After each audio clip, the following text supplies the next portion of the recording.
Students நம்ம இன்னைக்கு பார்க்க போகிறது கார்போஹைட்ரேட்டோட third classification, that is polysaccharide. Poly means what? Many.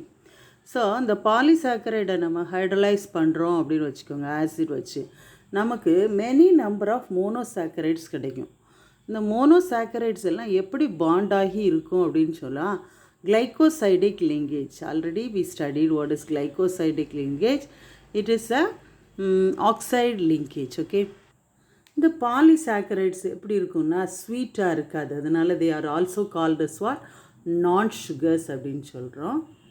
Next இந்த பாலிசாக்கரைடோட அந்த யூனிட்ஸ், ஓகே, நிறைய மோனோசாக்கரைட்ஸ் இருக்கும் பார்த்தீங்களா, அந்த மோனோசாக்கரைட்ஸ் வந்து ஒரே மாதிரியாக இருந்தால் இதை நம்ம ரெண்டாக கிளாஸிஃபை பண்ண போகிறோம். மோனோசாக்கரைட்ஸ் ஒரே மாதிரியாக இருந்தால் அதை ஹோமோ பாலிசாக்கரைட்ஸ் அப்படின்னும், அந்த மோனோசாக்கரைட்ஸ் டிஃப்ரெண்ட் மோனோசாக்கரைட்ஸ் இருந்தால் அந்த பாலிசாக்கரைடை ஹெட்ரோ பாலிசாக்கரைட்ஸ் அப்படின்னு சொல்லி கிளாஸிஃபை பண்ண போகிறோம்.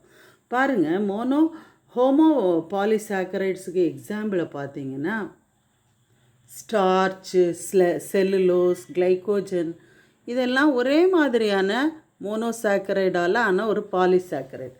அதே நேரம் ஹெட்ரோ பாலிசாக்கரைட்ஸ் பாருங்கள், ஹையலூரோனிக் ஆசிட், ஓகே,